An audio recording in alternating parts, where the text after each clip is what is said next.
Alright guys, and welcome to another video.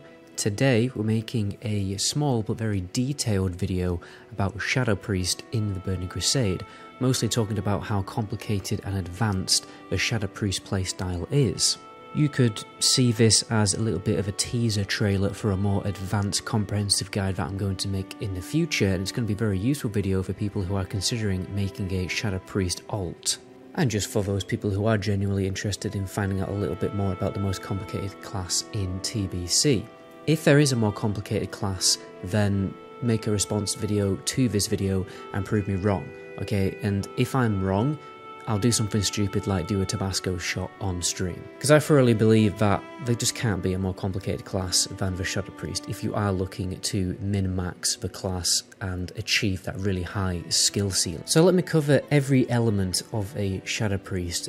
We'll start with their rotation, and then talk about mainly all of the extra tricks that you can micromanage to push your DPS even further. The rotation is actually the simplest part of playing a Shadow Priest, yet it is actually quite a complicated rotation. So first of all, it's obviously important to maintain your dots. If you want more damage, then you apply Shadow Word Pain first before Vampiric Touch, but if you want to be more useful, then use Vampiric Touch first. Really doesn't matter that much. But anyway, then the priority is to use Mind Blast whenever available, Shadow Word Death, and then you will fit in after that your extra dot, which could be Star Shards or Devouring Plague, and then you fill in with Mind Flays.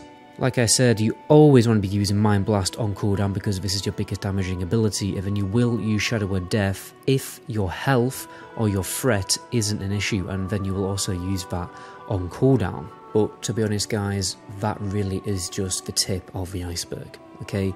First thing I want to talk about, the first little trick that you can do is snapshotting dots, okay? You always want to be applying your dots after you pop a trinket or a destruction potion, okay? Because if you pop your dots before, then it won't benefit from the increased damage, the increased spell power buff.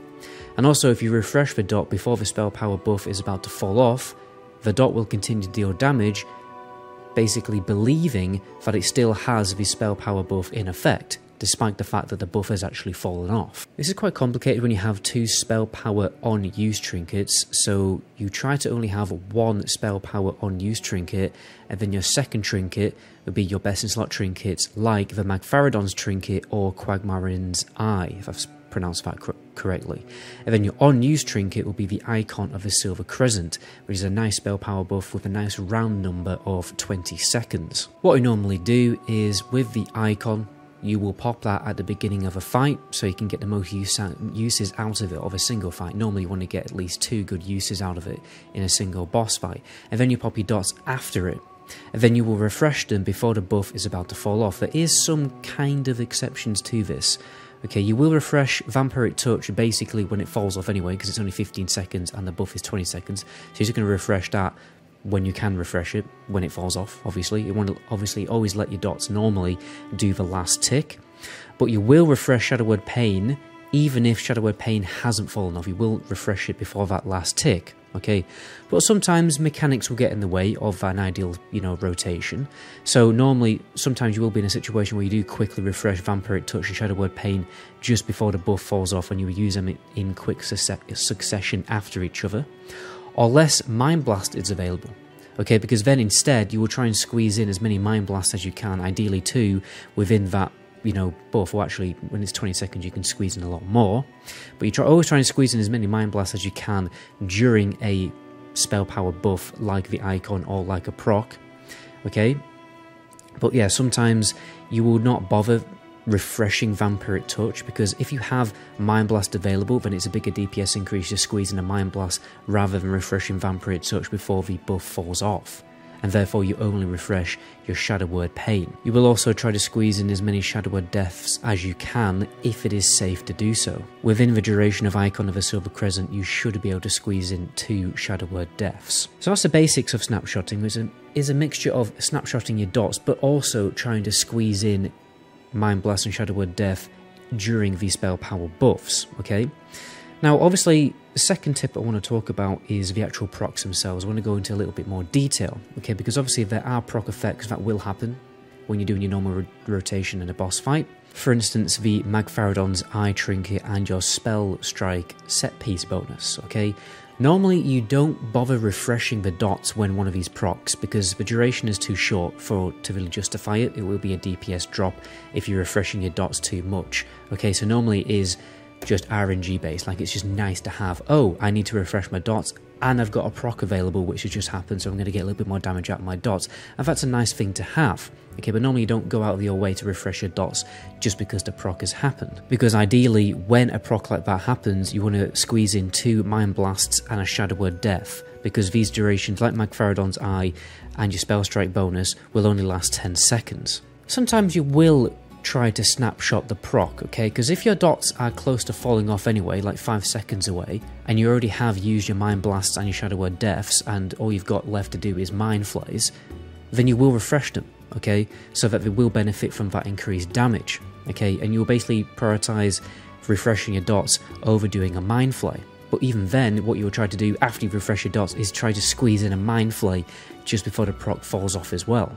And obviously, if you get really lucky and you have Icon available while one of these has procced, then you definitely should be refreshing your dots. What you will do is very quickly use your Mind Blast and your Shadow Word Death during that lucky moment, and then refresh your dots kind of regardless of their duration, and then refresh them again when the Icon buff is about to fall off. In an ideal world, when you get very, very, very lucky, you will get, Eye of Magfarodon will proc, and your Spell Strike will proc, and then you'll have Icon available, so you'll have 3 really big spell power buffs, okay, but obviously that is very, very, very lucky, and overall the whole situation when it comes to snapshotting dots based on your proc effects, it is really RNG based, and normally you just, you only refresh your dots when you already have to refresh your dots anyway, and sometimes you get lucky with those procs. Okay, if these, proc effects were 20 seconds, then you probably would refresh your dots when they procced, but they're not, so it's not really worth it, because it will be a DPS loss to refresh your dots, rather than squeezing in Mind Blast and Shadow Word Death. So overall, yeah, snapshotting is quite complicated, and it does take some time to get the hang of. Quickly, want to talk about the Magfarodon's Trinket before I move on, because you're probably thinking, why on earth is Magfarodon's Trinket useful if it only procs on spell misses? Well, because for some reason there's like this bug where it's supposed to proc also on shadow weaving like stacks, which is a shame because it's not doing that on live for some reason, but it did used to do it in retail TBC, which meant Eye of Magfarodon had a 1 in 50 chance to actually proc on one of your spells, and as you know as a Shadow Priest you are doing quite a lot of spells, okay, because you've got a lot of in your rotation and you've got a lot of instant casts. So the reason why it's so good for a Shadow Priest is because it has an increased chance to proc for a Shadow Priest, because you're simply just casting more spells over the upper classes, okay, because you always have a 1% chance to miss a spell, and you can't avoid that with no matter how much hit you have, and obviously you have to get hit cap, and even when you are hit capped, yeah, you have that 1% chance to miss, which is why it's basically a nice trinket, because when you do miss, it's obviously quite bad for a Shadow Priest, but this trinket will basically make up for when you do miss, because it will have that spell power buff ready to go. Now, third thing I want to talk about is Mindflay Clipping. So you will need a Weakaura to micromanage this. I'll put it in the description, you can just import it. Okay, and the Weakaura is essentially a cast bar that very clearly displays when your Mindflay ticks are going to happen, and this is very important because sometimes letting a Mindflay do its full duration is actually a DPS loss, because if Mind Blast or Shadow Word Death is available when you are casting Mindflay, then normally it is a DPS loss. The only exception to this is if 2 ticks of Mindflay haven't occurred yet, okay, and you are waiting for, if you're waiting for the 3rd tick to happen, that is when you should clip the Mindflay, because then it will be a DPS loss to wait for the 3rd Mindflay tick when Mind Blast or Shadow Word Death are available just as the 2nd tick pops off, okay? And this is because the first 2 ticks of Mindflay occur so quickly that it's just not worth clipping it after the 1st tick. That will be a DPS loss. So you only clip it on the 2nd tick. What I mean by clipping is basically you just cast Mind Blast or Shadow Word Death in the middle of a Mindflay, and you don't bother for, to wait for its full duration.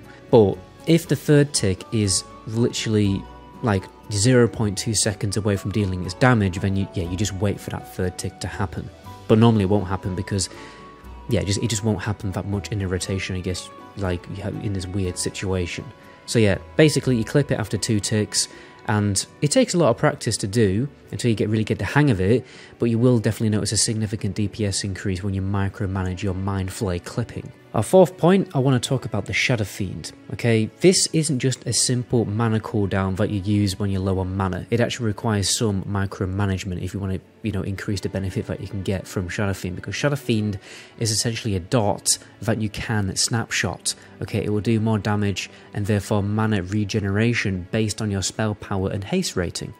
In an ideal world, what you want to do is you wait for heroism, and then you pop your icon of a silver crescent, and then you pop your Shadowfiend, because then it will do a lot of damage, which will provide a DPS increase and also a bigger mana regeneration for you, because the more damage it does, the more mana it gives back.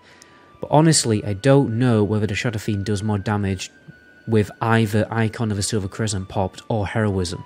So please leave a comment in the description or DM me on Discord about this, because I can't find any information about it. Now, on longer fights, not many of the fights in tier 4 are that long though, because people are just doing so much damage because they stack Hunters and Warlocks so much. But anyway, you definitely also want to pop 2 Shadowfiends in a single fight. Okay, but the problem is it is obviously a 5-minute cooldown, so you have to pop it quite early in a fight. But you'll only really use this if the fight is genuinely very long though, okay? Which would probably be, something like Illidan. So ideally you want to pop it within the first minute. What I like to do is I like to pop it just at the end of my icon of a silver crescent spell power buff is about to fall off. So during those first 20 seconds, what I try to do is burn as much mana as I possibly can and deal as much damage as I possibly can. And then I will pop the Shadowfiend at the end of that rotation. You probably will start capping on your mana, you'll get to a point where your mana will be full and you still have a Shadowfiend up. That isn't so much of an issue, because using 2 Shadowfiends in a single fight is always going to be more beneficial to you, particularly when mana is still kind of a little bit of an issue, because your spell damage isn't high enough to return enough mana back with your Vampiric Touch. This is very useful for fights like High King Mulgar or Magfaradons, when you will burn a lot more mana because you are trying to maintain your dots on multiple targets, and you will definitely top the meters on fights like that if you do bother to spread your targets. So I want to move on to my 5th point of the video, which is talking about cleave DPS, or I guess you could technically call it AoE, but yeah, it's not really AoE DPS. This is more like dot cleaving kind of DPS, and it is important to learn what your dot cleaving rotation is, and what you should do to optimize your DPS while doing it. Honestly, when there's more than one mob, it is worth spreading your dots just every single time, basically. If the mobs are going to survive longer than 20 seconds, then you should both use Vampiric Touch and Shadow Word Pain. But if the mobs aren't going to be alive for very long, because you've got a Warlock pumping loads of DPS into the group, then normally I just Vampiric Touch and Shadow Word Pain the main target, and then I just spread Shadow Word Pain. Because if your dots don't have enough time to ramp up their damage, then it's not really going to be a DPS increase. And honestly, sometimes if the mobs are going to die so quickly, then just doing a single target rotation will actually provide more DPS than cleaving your dots. So you really only tend to do it when you know the mobs are going to survive for a decent duration. It's also very important what you do after you've spread all of your dots to the targets that are subject to them, because what you want to do is you want to maintain shadow weaving on the target. Your dot ticks won't give you new shadow weaving buffs, okay, which is kind of an issue. It only recurs on new spell casts. So what you'll have to do is refresh shadow weaving, because it will fall off. I mean, if you have dots ticking on a target and the shadow weaving falls off, then that's going to drop your DPS. So what you do is you try to refresh your shadow weaving stacks with either Mind Blast, Shadow Word Death, or Mindflay. And this means what you do is you just basically do your normal rotation after you've got all your dots up, obviously Mind Blast, then Shadow Word Death, and then Mindflay. But what you do is every time you cast a new spell, you switch target. Okay, and what that will do is it will maintain and increase the amount of shadow weaving stacks on all of the targets, and that will increase your DPS. Normally, I'm going to be honest, it does so much DPS that you will pull threat. Okay, so only do this if you're in a group with a tank that you can trust who will keep aggro. So basically, you should only really be doing that when the tank is, very well geared and generates a lot of threat. If you are pulling aggro, normally you just kind of carry on with your single target rotation instead. And then you don't want to refresh your dots on short fights like when you're clearing trash and stuff like that, in heroics or just normal dungeons. You will refresh your dots on longer fights where you know those ads are going to be alive for longer. For instance, on High King Mulgar or the ads on Magfaridon. You should top the DPS meters on those fights. Now we're just going to cover the, our last few things that are quite important to talk about. 6th point is going to be inner focus. Basically, you want to be paying attention to inner focus because you want to be using it on cooldown, because you want to get 2 uses out of this in a fight, because it will be a slight DPS increase. So yeah, you basically use it on your first Mind Blast. You're always going to be using it on Mind Blast. That's the highest priority because it will do the most damage with Mind Blast. It increases the chance of it to crit. Sometimes you get unlucky and it doesn't crit, but oh well. But normally it will. So yeah, that's the biggest priority, using it on Mind Blast. But if you are an undead, you will always have to use it on Devouring Plague, because Devouring Plague, for some strange reason, is literally 1k mana. It's like over 1k mana. So because it's such a DPS drain, yeah, you just have to use it on Devouring Plague. For a 7th point, I want to talk about Power Word Shield. You can use this as a DPS increasing ability, because if you're taking random damage from a boss, it will nerf your damage of your casts, so it will take longer to cast a Mind Blast, or if you're mind flaying, it's going to be detrimental because it will change how many times it actually ticks. Or you will take damage so quickly that the entire cast just gets ruined and you don't do any damage with it. So what you try to do is use Power Word Shield preemptively before you know you're going to take some kind of damage, so you can carry on doing Mind Flay or Mind Blast or whatever. So yeah, it can actually be a DPS increase. Last thing to talk about is your mana per potion micromanagement. Obviously most casters, well if not all casters and healers, have to micromanage this as well. Basically what you try to do is you use it as early on as possible so you can get maximum amount of mana potions in a single fight. So what you try to do is you use it at a precise moment when your mana potion will restore you to full mana without capping any mana. So what you do is you look at how much mana is being given by your mana potion. Obviously there's like a range between a certain amount, which is kind of irritating, but basically just work it out based on that, on the maximum amount of mana that the mana potion can potentially give you, and then you work out the percentage of mana that you are at when that amount of mana will fill you to full mana. And then what you do is you set up a Weakaura to basically display something on the screen when your mana is at that precise percentage, so then you are instantly reminded of when to use your mana potion. So therefore you can use multiple mana potions in a fight, because honestly, if you are min-maxing your rotation, I think mana will always be a little bit of an issue. So if you're not using your mana potion correctly, then your DPS will be nerfed simply by the fact you'll run out of mana before the boss fight actually ends. And yeah guys, that's just about it really, not much more else to talk about. I will be making a more advanced Shadow Priest guide coming very soon, but honestly, I want to go into more detail, and I still think there's a few things that I can learn about the class. If you're looking to, you're looking for like more specific questions to be answered, I would definitely check out the Priest Discord. It is updated for Burning Crusade. I'll link that in the description too. There's FAQ sections, and there's sections where you can ask questions to the community to find out certain things. So I definitely recommend doing that if you want to increase your knowledge of playing a Shadow Priest. But anyway guys, my name is MetaGoblin. To my next video, ciao.